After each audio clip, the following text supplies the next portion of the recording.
It has earned close to 187 crore. नफ्सी चल रही है आपकी? कुछ समझ में नहीं आता था ये डेबिट क्या होता है, क्रेडिट क्या होता है, इधर को डेबिट क्रेडिट नहीं समझ में आता आपको? नहीं होता ना, ये अकाउंट में डेबिट हो गया, फिर ये अकाउंट में दूसरा क्रेडिट हो गया, तो इसने उसको दिए तो उसके अकाउंट में ऐसा मुझे। तो आप तो इतना मुनाफा कमा रहे हैं, आपको तो मालूम ही नहीं होगा बैड डेट क्या होता है? बैड डेट पता है। बटा बोलो ऑल इज वेल गाओ, और आपको ऐसे देख रहा था कौन है ये कौन है? She came used to come to learn typewriting, और आई थिंक वहाँ डैड को इश्क हो गया। हम जिस माहौल से आए थे, हमारे एजुकेशन नहीं थी, वो नाइट स्कूल जाके उन्होंने अपने आप को एजुकेट किया। कहते हैं कि बच्चा जब पैदा होता है उसे दो ही डर होते हैं, कहा जाता है। एक डर होता है कि मैं गिर जाऊंगा, उसका एक डर होता है, और एक डर होता है कि आवाज़ का, लाउड आवाज़ का, और उसके अंदर कोई डर नहीं होता। फिर धीरे धीरे उसके अंदर हम डर डालते हैं। 3 इडियट्स में आई टोल्ड यू क्लाइमैक्स में करीना आमिर को थप्पड़ मारती हैं। माय इंस्टेंट रिएक्शन वाज मारेगा पलट के। Really? Yeah, of course, yeah. एक नहीं 2 मारेगा। Really? I never thought of it कि कैसे। यूएस में हुआ था मेरा साथ, अचानक आदमी दौड़ के आया, दूर से मैं देख रहा हूँ उसको दौड़ते हुए आ रहा है, बोलते one selfie। मैं खड़ा होकर उसने लिया, और उसने बाद में मेरी तरफ देखा भी नहीं, और ना एक थैंक यू बोला, ना कुछ बोल के वो भागा सीधा किसी को दिखाने के लिए कि मेरे को। मुन्ना भाई में एक डायलॉग था, वो संजय दत्त ऊपर कहते हैं रुलाएगा क्या, और उसी पर कहते हैं रुलाएगा क्या। तो फिलहाल आपके डायलॉग से मैं वो डायलॉग बोलना चाहता हूँ। अरे पगली रुलाएगी क्या? साहिर लुधियानवी साहब ने कहा था, दुनिया ने तजुर्बात और हवादिस की शक्ल में जो कुछ मुझे दिया है लौटा रहा हूं मैं। एक डायरेक्टर का विजन दरअसल उसके पूरे जीवन के एहसासात का कुल जमा पूंजी होता है, और जादू की झप्पी और मुन्ना भाई और गांधीगिरी और ऑल इज वेल और काबिलियत पर जोर देने के बाद फिल्म संजू से राजकुमार हिरानी ने दरअसल आज के नौजवानों को ये चेतावनी दी है, ये जबर भी देखा है तारीख की नजरों ने, लम्हों ने खता की सदियों ने सजा पाई, so watch where you going young man and young women. और ये फिल्म बॉक्स ऑफिस पर रिकॉर्ड्स बना रही है, so we had to catch him and here we are in his office. Hello Raju sir, how are you? मैंने बहुत अरसे बाद ऐसी हिंदी किसी को बोलते हुए सुनी है, हिंदी उर्दू साहिर जी की बात करते हुए। आप कौन से जमाने से आ रही हैं? आज के जमाने में सुनने को नहीं मिलती, आप कान तरस जाते हैं कोई ऐसी तो आज के जमाने में कोट करे। और जी हम सबकी खुद की इस शहर में आके हिंदी इंग्लिश हो गई है, तो अच्छा लगा सुन के ऐसी हिंदी। मुझे बहुत अच्छा लगा था जब आपने अपनी फिल्म में बार मजरू सुल्तानपुरी की बात की। आजकल कौन करता है बताइए? सही बात है। और मुझे बहुत खुशी है, आपकी फिल्म हम सब ने देखी, एंड आई एम टोल्ड कि सिर्फ 6 दिनों में Raju sir it has earned close to 187 crore. नफ्सी चल रही है आपकी? नहीं, देखिए मुझे मेरे लिए ज्यादा मायने जो रखता है कि फिल्म को प्यार कितना मिल रहा है वो, क्योंकि आप कुछ याद करके, आपकी फेवरेट फिल्म कौन सी है, अगर आप याद करें वक्त कौन सी है, तो आपको ये कभी नहीं याद रहेगा कि उस फिल्म ने कितना बिजनेस किया था, कि मैं याद करता हूँ मेरी फिल्म आनंद मुझे अच्छी लगती है, फिल्म में प्यासा मैं सोचता हूँ मुझे अच्छी लगती है, तो मैं ये नहीं देखता हूँ कि बॉक्स ऑफिस क्या था। तो अल्टीमेटली यही होता है कि फिल्म, तो जो प्यार मिल रहा है फिल्म को, मैं डरा हुआ था इस फिल्म को लेके, सही बताऊं कि मुझे लगा था पता नहीं कैसे लोग लेंगे इस फिल्म को, तो जो प्यार मोहब्बत मिल रही है वो ज्यादा मायने रखता है, और ये तो बोनस है, ये बोनस है। तो अभी जब मेरी आपसे बात हुई, आप तो आजकल रातों को सो ही नहीं रहे हैं, आपका तो मैसेज भी पढ़ रहे हैं सुबह के 5 बजे 3 बजे। मैं सुबह 7 बजे उठती हूँ, मुझे लगता था कि मैं बहुत जल्दी उठती हूँ बॉम्बे के हिसाब से, मगर देखा 5 बजे किसी का रिप्लाई आया हुआ है।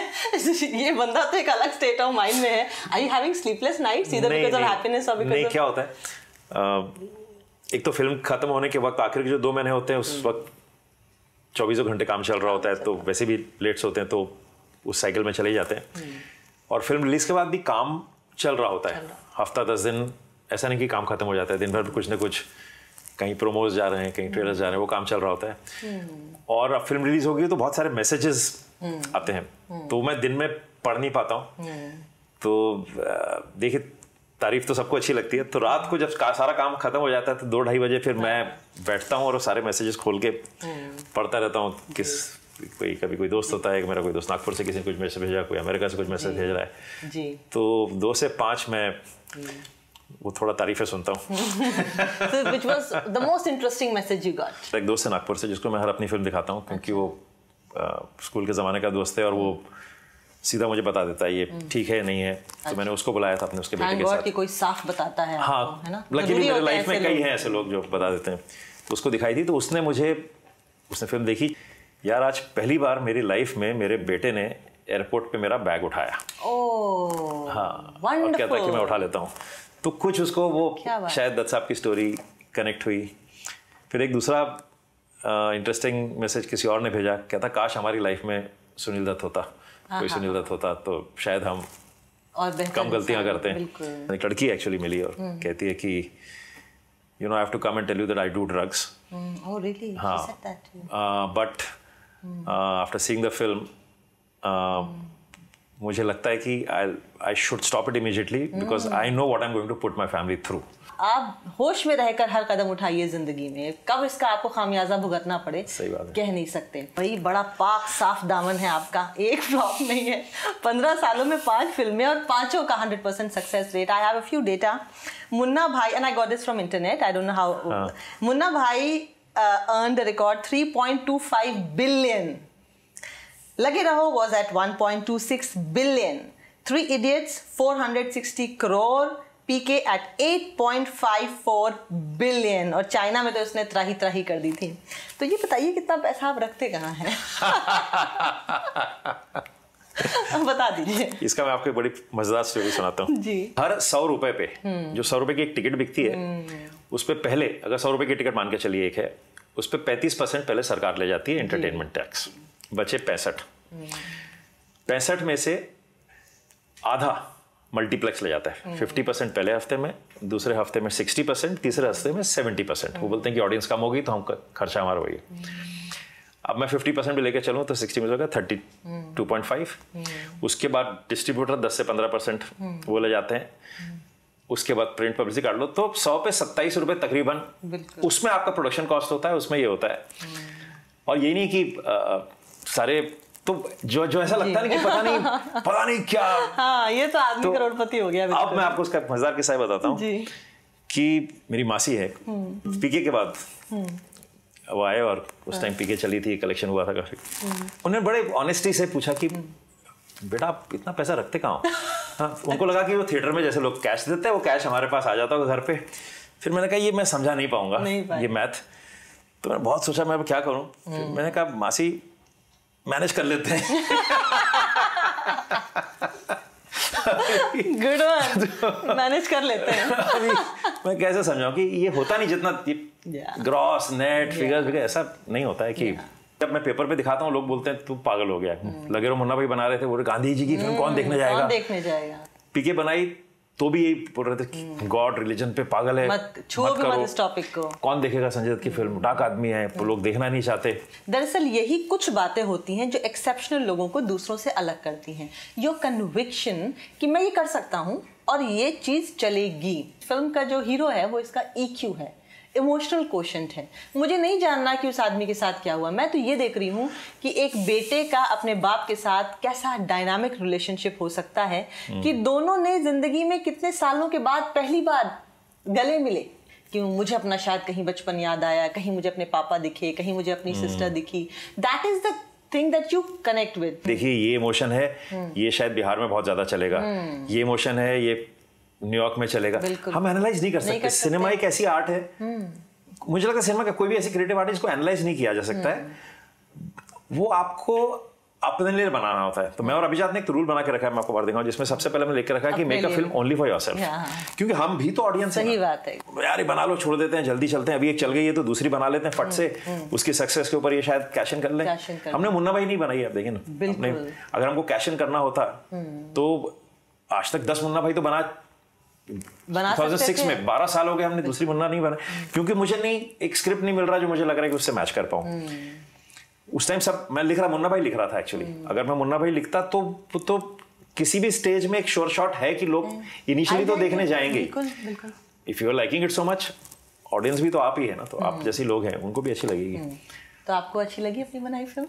हाँ, वो दूसरी मजेदार बात यह है कि जब मैं शुरू करता हूँ तो इसलिए शुरू करता हूँ कि मुझे अच्छी लगती है। जब वो खत्म हो जाती है तो मुझे मेरी कोई फिल्म, जेन्युइनली कह रहा हूँ मैं, मुझे उतनी अच्छी नहीं लगती जितना दूसरों को लगती। आप करते भी तो इतने अलग अलग मल्टीपल लेवल्स पे काम है, एडिटिंग भी आप में भी बैठते हैं, राइटिंग में भी बैठते हैं, डायरेक्शन में भी बैठते हैं, तो बियॉन्ड अ पॉइंट एक टाइम आता होगा। आई थिंक एडिटिंग के बाद एक फटीग आ जाता है ऑफ, क्योंकि हर सीन को, हर टेक को मैं काउंट करूं तो शायद 1000-1500 बार देख चुका होता हूँ। फिर डबिंग में बैठता हूँ खुद में, फिर बैकग्राउंड में भी हम लोग बैठ के, तो वो एक, उसके बाद वो जोक ऐसा लगने लगता है कि ये जोक वर्क नहीं कर रहा है। इमोशनल सीन आता है तो आंसू नहीं आते, तो मतलब ये वर्क नहीं कर रहा है। लिखते वक्त उस समय आए होते हैं, तो मैं थोड़ा फिर उस टाइम थोड़ा नर्वस हो जाता हूँ। पर लकीली मेरे साथ अभिजात है, विनोद है, और ऑफिस में भी ऐसा माहौल है कि कोई भी आके कह सकता है कि वर्क कर रहा है, नहीं कर रहा है। फिर उनके रिएक्शन से फिर हम थोड़ा बदलते हैं। कुछ लगता है ठीक नहीं है तो निकाल दो, या थोड़ा रीशूट करना है तो कर लो। तो थोड़ा डिपेंड हो जाता हूँ फिर इर्द गिर्द के लोगों पे। आज सुबह मुझे एक व्हाट्सएप आया राजकुमार हिरानी की फिल्म संजू देखने के बाद। विजय माल्या और नीरव मोदी ने फेसबुक पे संजू को फ्रेंड रिक्वेस्ट भेज दी है। I thought it's hilarious, लेकिन कोई तो है जो ये चीजें अब गढ़ रहा है। सबको कन्विंस तो हम नहीं कर सकते। पीके में तो इससे 10 गुना ज्यादा था, क्रिटिसिज्म मिला था। फिर आपको अपने कॉन्शियस ही बात करनी पड़ती है कि आपने किस मकसद से फिल्म बनाई। लोग कहते हैं पैसा कमाने के लिए, अरे ये तो अनसेफ प्रोजेक्ट था भाई। मैं कहता हूँ कि मैं ये बना रहा था कि किसी, अब आप सक्सेस की बात बोल रहे हो, जब तक बन रही थी सारे लोगों ने कहा कि ये क्यों बना रहे हो, तुम्हारा करियर खत्म हो जाएगा। अच्छा, ऐसा बोला था? ये डार्क आदमी की कहानी है, संजू की कहानी में क्या है, कोई हीरो की कहानी, सारे लोग ऐसे बोलते थे। तो किसी लेवल पे सेफ प्रोजेक्ट नहीं है ना। मैंने जो स्टोरी बनाई, मैं 100% कन्विंस्ड हूँ। मैं फेस टू फेस बैठ के बात कर सकता हूँ एक एक सीन की, कि मैंने इतनी रिसर्च की उसके भी। अब तो मैं हंस देता हूँ। मैंने कहा देखो यार, हम ये तो नहीं बैठ के सोचेंगे कि हर आदमी आके तारीफ करे, और हर आदमी को राइट है, किसी को अच्छा लगने का राइट है, किसी को नहीं। It's okay, we live in a country where I respect their opinion and they should respect my opinion. Yes, of course. खबरें देखते हैं आप आजकल? नहीं, खबरें तो मैं, आप मानेंगे, कई लोग, many people are off television these days. I have been off television if you ask me for many years. मुझे लगता है कि जो खबर होती है मिल जाती है, जो आपको जाननी होती है वो कहीं ना कहीं से कोई पहुंचा देता है या आ जाती है। तो मैंने जेन्युइनली कई सालों से टीवी नहीं देखा। एक दिन कहीं किसी के घर में गया तो चल रहा था, तो आप मानेंगे नहीं, मुझे जेन्युइनली लगा, मैं सच कह रहा हूँ कि मुझे जेन्युइनली लगा क्यों लड़ाई हो रही है। मैं देख चुका था, मैं भूल गया था कि लड़ रहे हैं, क्या हो रहा है टेलीविजन पे, because I had not seen it for a while. तो बिल्कुल, तो मुझे लगता है जो न्यूज़ होती है वो पहुंच जाती है, जो नहीं पहुंच रही वो जरूरी नहीं है। मैं 6 न्यूज़ चैनल्स की लॉन्चिंग टीम में रही हूँ, और संजू का करियर पूरा मैंने देखा है कई साल तक। और ये जो लास्ट का जो शॉट था ना, कि एक आदमी गाली दे के बोल रहा है कि मेरे साथ सेल्फी ले, मतलब people are ready to abuse a star, do whatever he wants to and he can to the star, to just get hold of him for just one picture. हर आदमी अलग है। कोई जेन्युइन अफेक्शन से चाहता है कि मेरे को एक फोटो मिल जाए, कोई जेन्युइन फैन है, कोई उसके काम को अप्रिशिएट करता है, तो उस किस्म के लोग भी आते हैं। यूएस में हुआ था मेरा, अचानक आदमी दौड़ के आया, दूर से मैं देख रहा हूँ उसको दौड़ते हुए आ रहा है, वन सेल्फी।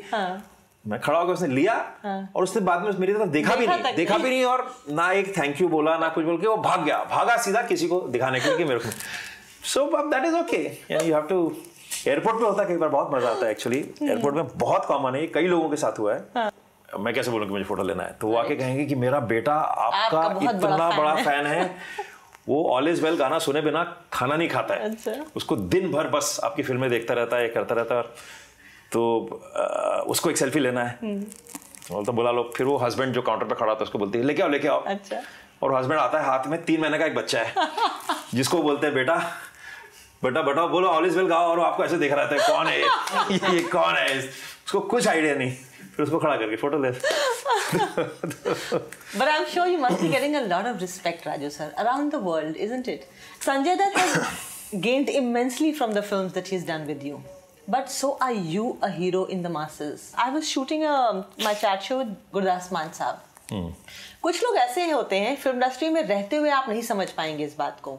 ये आप फिल्म इंडस्ट्री के बाहर जाकर किसी से पूछिए, तब पता लगता है कि जो लोग दूसरों के नज़रिए से चीज़ों को देखते हैं या उनके नज़रियों से चीज़ों को प्रेजेंट करते हैं। जैसे आपने छोटे शहरों की प्रॉब्लम्स दिखाई, आपने यंगस्टर्स की प्रॉब्लम्स दिखाई, आपने ये जो कम्युनलिज्म के चक्कर में जो लोग फंस जाते हैं और उसकी वजह से जिनको नुकसान होता है उनकी प्रॉब्लम्स दिखाई। आजकल क्या हो रहा है कि आपने फिल्में देखी होंगी, हर आदमी एक ब्लॉकबस्टर बनाने के चक्कर में है। शॉर्टकट लेने वाले डायरेक्टर्स क्या करते हैं कि थोड़ा मिसोजिनस सीन्स डाल देंगे कि शॉक वैल्यू हो जाए, लोग ये देखने के लिए आएंगे। कुछ आइटम सॉन्ग ऐसे डाल दो जिसमें द हीरोइन और the girl is so scantily clad कि उसको देखने आएंगे। That is cheating which you have never done. Munna Bhai में एक डायलॉग था, वो संजय दत्त स्वीपर को कहते हैं रुलाएगा क्या, वो स्वीपर कहते हैं रुलाएगा क्या। तो फिलहाल आपके डायलॉग से मैं वो डायलॉग बोलना चाहता हूँ। अरे पगली रुलाएगी क्या? आई ऑलवेज से कि we are a sum total of our experiences. So हम जब लिखने बैठते हैं, जैसे स्पेशली अभिजात और मैं जब लिखने बैठते हैं, तो हम लोग एक टॉपिक डिसाइड किया, फिर हम एक दूसरे को कहानियां सुनाते हैं उसके बारे कि मेरे साथ ऐसा हुआ था। हम 3 महीने तक तो लिखते ही नहीं है, मेरे साथ ऐसा हुआ था, उस ऐसा हुआ था। तो हम अपने एक्सपीरियंसेस में डिग करते हैं, अपने लाइफ के जो ट्रिगर्स उसमें से लेते हैं, उसमें से निकाल के हम कुछ बनाने की कोशिश करते हैं। जरूरी नहीं कि जो हमने एक्सपीरियंस किया उसमें से कुछ निकलता है, उसमें से एक सीन बन जाता है। लेकिन हम 3 इडियट्स बनाने निकले तो हमने ये कभी नहीं सोचा कि हम एजुकेशन के ऊपर कुछ मैसेज देंगे। पर वो शायद कहीं बिलीव था कि यार मैं बीकॉम कर रहा था, 3 घंटे का कॉलेज होता था, मैं कर रहा था, कर क्या रहा हूँ यार, मैं क्यों कर रहा हूँ मैं ये।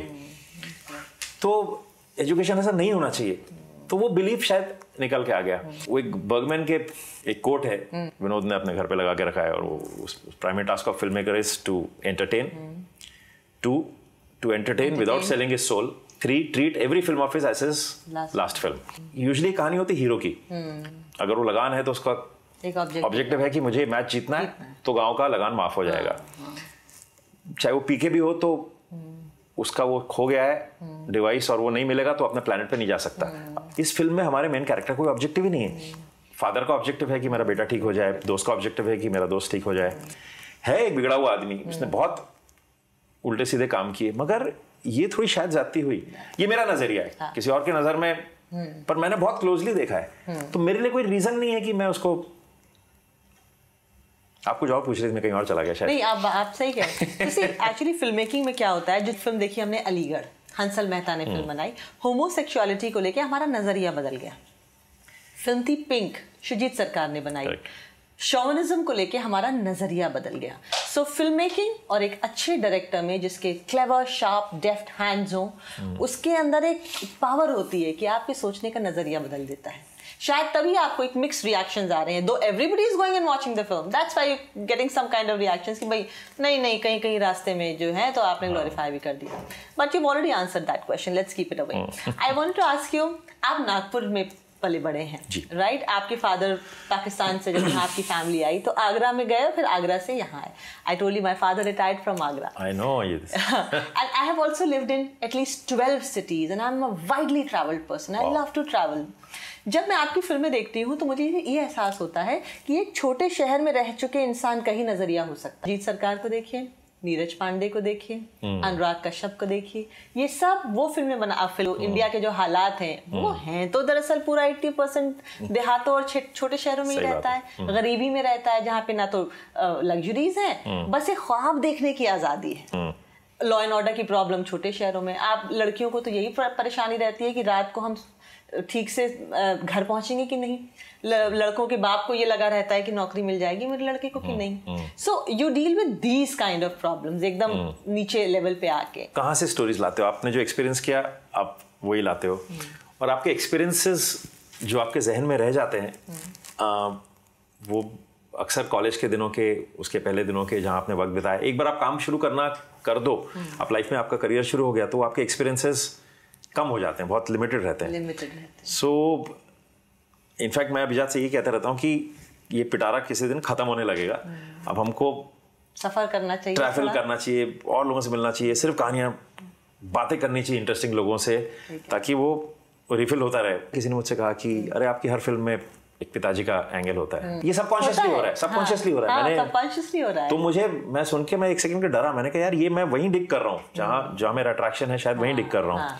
और हाँ, ये आप सही कह रही हैं कि मुझे लगता है छोटे शहरों में एक्सपीरियंसेस, वक्त आपके पास ज्यादा होता है, आप जॉइंट फैमिलीज में रह चुके होते हैं, आपको आस पड़ोस में आपको परमिशन नहीं लेनी पड़ती किसी घर जाने के लिए, आप मस्तियाँ बहुत करते हो उन दिनों में।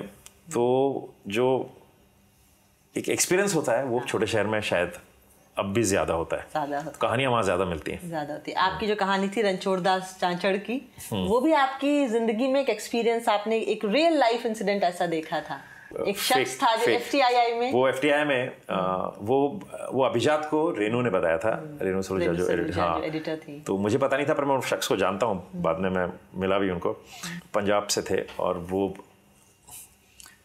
उन्होंने इंस्टीट्यूट में अप्लाई किया, एडमिशन नहीं हुई उनकी, और उनके एक दोस्त थे, उनकी एडमिशन हो गई, पर जिनकी एडमिशन हुई उन्होंने कहा नहीं मुझे नहीं करना है, मैं इंजीनियरिंग कर रहा हूँ और कुछ, तो ये उनके नाम पे जाके उन्होंने फिल्म स्कूल में पढ़ लिया और कहा कि मुझे क्या डिग्री थोड़ी, मुझे सिनेमा सीखना है, मैं सिनेमा सीख लूँगा और जाके बनाऊंगा, तो किसी और के नाम पे पढ़े, और वो हमने 3 इडियट्स में यूज़ किया था। क्या बात है। ऐसी आपके फादर के साथ जो रिलेशनशिप थी, आपके फादर अब नहीं रहे दुनिया में, लेकिन वो कहते थे मैं प्रोड्यूसर बनूंगा, तुम डायरेक्टर बनना। आपने बहुत रिसर्च की, बहुत research. That is such a beautiful heart warming relationship with the father, वो हमेशा दिखती है। वो आई थिंक 3 इडियट में फरहान के फादर को जो मैंने देखा, वो कुछ वैसे ही इंसिडेंट हुआ था, और इन दोनों यही होता था कि सबसे ज्यादा पढ़ाई करने वाला साइंस, हाँ साइंस, फिर और कॉमर्स, इंजीनियर बनो या डॉक्टर बनो, नहीं बन पाए तो बीकॉम करो, उतने भी मार्क्स नहीं हो तो आर्ट्स करो, ये होता था।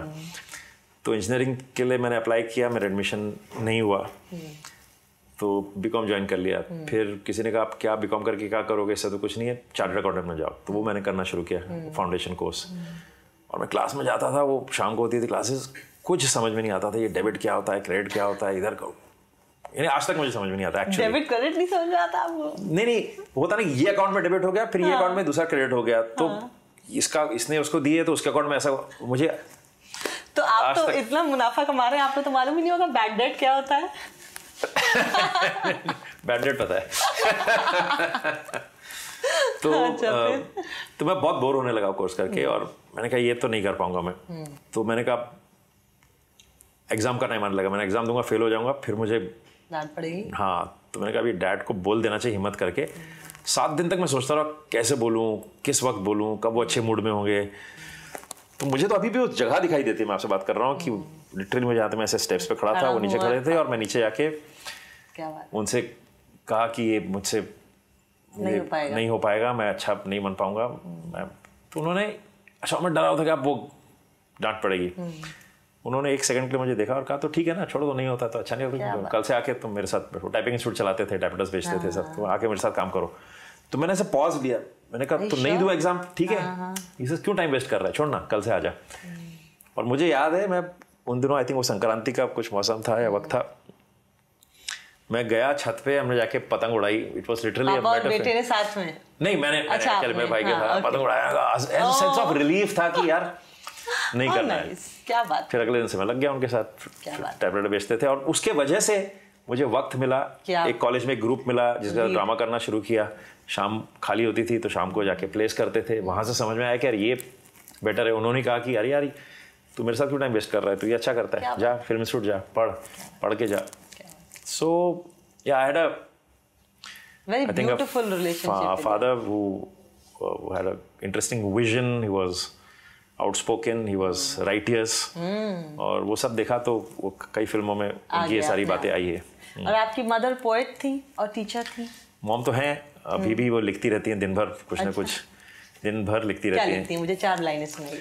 किसी का बर्थडे होगा तो उनके बारे में कुछ कमाल की लाइनें लिख देंगी, पुरानी मेमोरी से निकाल के। किसी का ये होगा, उनके भाई का, इसका कोई भी होगा, तो हर ओकेजन में then he will write, she will write वो लंबी चौड़ी पूरी उनकी लाइफ की कुछ निकाल के उस हिसाब से लिख लेती है। Soft heart she has. Yes. औरतें ऑफिस जाती हैं, मतलब जिनकी प्रोफेशनल लाइफ होती है और जिनको घर भी संभालना होता है, उनके ऊपर मैंने एक शेर लिखा था कि महंगे लिबास, कीमती जेवर, ऊंची सैंडल, मुखौटों के पीछे के मलाल पहचान न पाओगे। कामयाब औरतें कुछ इस अदा से मुस्कुराती हैं कि उनके दिल का असल हाल कभी जान न पाओगे। अरे क्या बात है, क्या बात है। Thank you. आप पोएट्री करती, मुझे पता ही नहीं, सुनाइए और कुछ। तो एक्चुअली यही प्रॉब्लम है औरतों की कि वो डुअल रिस्पॉन्सिबिलिटी जैसे उन्होंने ले रखी है अपने कंधों पर, एक तरफ घर और एक तरफ दफ्तर। आपकी माँ ने भी ली होगी दरअसल, और वही लाइफ देखकर आप शायद आपके फीमेल कैरेक्टर्स निकले हैं। नहीं, मॉम स्कूल टीचर थी, पर फिर उन्होंने छोड़ दिया। बहुत होम्योपैथी में बहुत इन्वॉल्व हो गई, और लिटरली यानी तो she is not a doctor, we call her a doctor. तो उन्होंने घर ही संभाला, मगर बेहद अच्छे अंदाज में संभाला। Actually my mom comes from a very educated kind of upbringing. आपके फादर ने शायद इसलिए शादी भी की थी। अरे बाप रे, सब आपको आप तो बहुत रिसर्च करके आई हैं। बहुत इंस्पायरिंग लगी मुझे ये बातें, क्योंकि मेरे डैड टाइपराइटिंग इंस्टीट्यूट चलाते थे। वो पाकिस्तान से पार्टीशन के टाइम आए, was a 14-year-old kid, Agra में काम किया, फिर नागपुर आ गए। फिर उन दिनों टाइपराइटर्स नई चीज़ें निकली थी, तो किसी ने कहा कि ये नया बिजनेस है, ये बहुत चलेगा। तो उन्होंने कहीं से लोन लेके 2 टाइपराइटर खरीदे, और मिनिमम रिक्वायरमेंट था 4 टाइपराइटर कोई भी इंस्टीट्यूट के लिए चलाने के लिए। गवर्नमेंट रिकग्नाइज्ड होते थे। तो बताते हैं कि इंस्पेक्शन के लिए आते थे तो हम 2 टाइपराइटर रखते थे, और उनके कवर्स जो होते थे मेटल कवर्स होते थे। 2 मेटल कवर्स यहाँ रख देते थे, तो उनको लगता था 4 है। क्या बात है। तो खैर उन्होंने टाइपराइटिंग शुरू किया। तो my mom was a student, she came used to come to learn typewriting, और आई थिंक वहाँ डैड को इश्क हो गया। Nice. But then he approached his family, and then one day he had told me, he says, you know why I married your mom? Because हम जिस माहौल से आए थे, हमारे एजुकेशन नहीं थी। वो नाइट स्कूल जाके उन्होंने अपने आप को एजुकेट किया। तो I wanted to marry into an educated family so that my children are, हमारा मेंटल लेवल उनका बढ़े। क्या बात है। और इंडिया में जबकि उल्टा होता है, ये एक कहावत है कि लड़की हमेशा नीचे घर से लाओ। I think you can make a film on these mental blocks also, कि एक मैन वुमन का जो रिलेशनशिप है वो इतना स्क्यूड है कि वो दोनों एक बराबरी पे नहीं हो सकते। लोग ये मान के चलते हैं कि ये शादी टिकेगी नहीं अगर लड़की जो है वो जरा भी बराबर है, कंधों तक भी आती है तो भी नहीं चलेगी। बहुत हम लोग एक्चुअली कई ऐसे प्री कंसीव्ड नोशंस के साथ जीते हैं। वो हमारे अंदर बचपन से भर दिए जाते हैं कि ये ऐसा है। बच्चा तो क्लीन स्लेट के साथ पैदा होता है ना। कहते हैं कि बच्चा जब पैदा होता है उसे 2 ही डर होते, कहा जाता है। एक डर होता है कि मैं गिर जाऊंगा, उसका एक डर होता है, और एक डर होता है कि आवाज़ का, लाउड आवाज़ होता है, और उसके अंदर कोई डर नहीं होता। फिर धीरे धीरे उसके अंदर हम डर डालते हैं, ये करोगे तो मार पड़ेगी, ये करोगे तो ऐसा होगा, ये करोगे तो ऐसा होगा। फिर वो जब तक बड़ा होता है वो इतने प्री कंसीव्ड नोशंस हो जाते हैं कि तो हाँ, यू आर राइट, सोच को बदलने की बहुत बहुत ज्यादा जरूरत है। एंड फिल्म 3 Idiots में आई टोल्ड यू क्लाइमैक्स में करीना आमिर को थप्पड़ मारती हैं। While I have spent such a long time in small towns, my instant reaction was मारेगा पलट के। Really? You thought that? Of course, yes. You ask any girl from small town, she will tell you the same thing. ये मारेगा पलट के, एक नहीं 2 मारेगा। Really? I never thought of it कि कैसे? Yes. आप दोनों फिर सफर कीजिए और नॉर्थ इंडिया के सफर पे निकलिए। अच्छा, that's very sad. Yes, because on multiple levels, then maybe we can have so many different topics on which you can explore and you can convince कि नहीं ऐसे नहीं ऐसे। कम्युनलिज्म इशू आप टैकल कर चुके हैं, बहुत सक्सेसफुली टैकल कर चुके हैं। मुझे बहुत अच्छा लगा जिस तरह आपने वो सीन दिखाया था कि एक बुरके वाली औरत एक सैफरन क्लैड आदमी को आपने खड़ा किया और उसने जो जो पहचान बताई सबकी सब गलत निकली। देयर बाय टेलिंग अस कि ये सारे वेशभूषा इंसान के क्रिएटेड हैं। कब खुदा ने बोला कि बुरका पहनो, कब बोला कि दाढ़ी रखो, नहीं बोला। सैफरन कब हिंदुइज्म का कलर बना? तो everything is in the heart.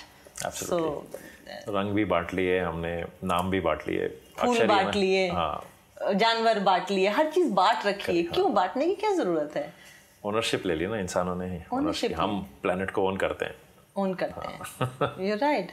Sir, जब एक फिल्म बहुत अच्छा करती है बॉक्स ऑफिस पे, पैसे सारे प्रोड्यूसर के पास चले जाते हैं, फेम और ग्लोरी एक्टर की हो जाती है, निर्देशक के पास अगले 3-4 सालों तक क्या रहता है? जर्नी जब खत्म होती है ना, क्योंकि 3 साल आप, मेरे केस में तो 2.5-3 साल लग जाते हैं जैसे फिल्म बनाने में, तो एक परिवार होता है आपके साथ, आपके असिस्टेंट्स, आपकी प्रोडक्शन टीम, आपके एक्टर्स, जो 3 साल जुड़ के रहते हैं। और फिर एक दिन ऐसा आता है कि आप सुबह उठते हो और आपको पता लगता है आज काम नहीं है मेरे पास, आज कुछ काम नहीं है। फिर आप उन लोगों को पहले तो मिस करते हो जिनके साथ आप रोज उठते, क्योंकि काफी लोग फ्रीलांसर्स होते हैं जो अब दूसरे प्रोजेक्ट्स पे चले जाते हैं। तो सबसे पहले you deeply miss them. Making a film is like giving birth to a baby. उसके पहले लेबर पेन में हो आप, जबरदस्त लेबर पेन में हो, और आप जब आप उस लेबर पेन में होते हो तब आप डिसाइड करते हो कि यार अगली बार नहीं, बस और कोई बच्चे नहीं चाहिए मुझे, बस ये अब नहीं करूंगा।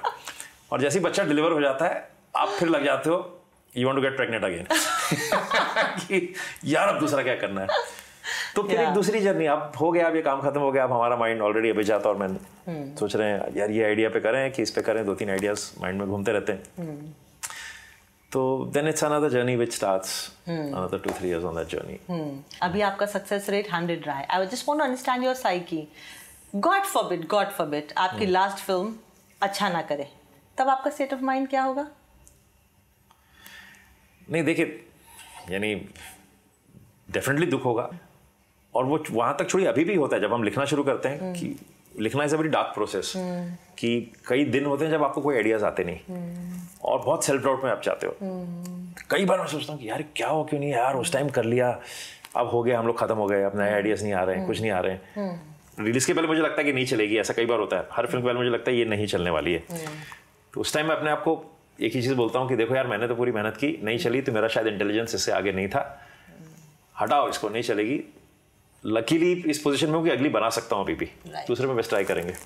That's what I have till now tried and told myself. Okay, but that day is never ever going to come, I assure you. And lastly, sir, Shahrukh Khan के साथ आपका काम करना हमेशा करते करते रह जाते हैं.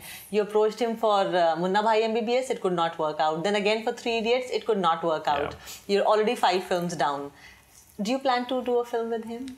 Are you in talks? You know, I would love to work with Shahrukh. I really enjoy his company. He's somebody who brightens up the room when he enters, and he's got so many interesting things to say. बड़े किस्से सुनाते हैं और खुश रखते हैं वो, ऐसा है कि वो सबको बड़ा खुश रखते हैं जहाँ पे भी जाते हैं.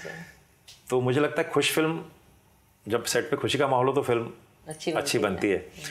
तो मैं तो गया हूँ 2 बार, वो जो इस रीज़न से नहीं हो पाई.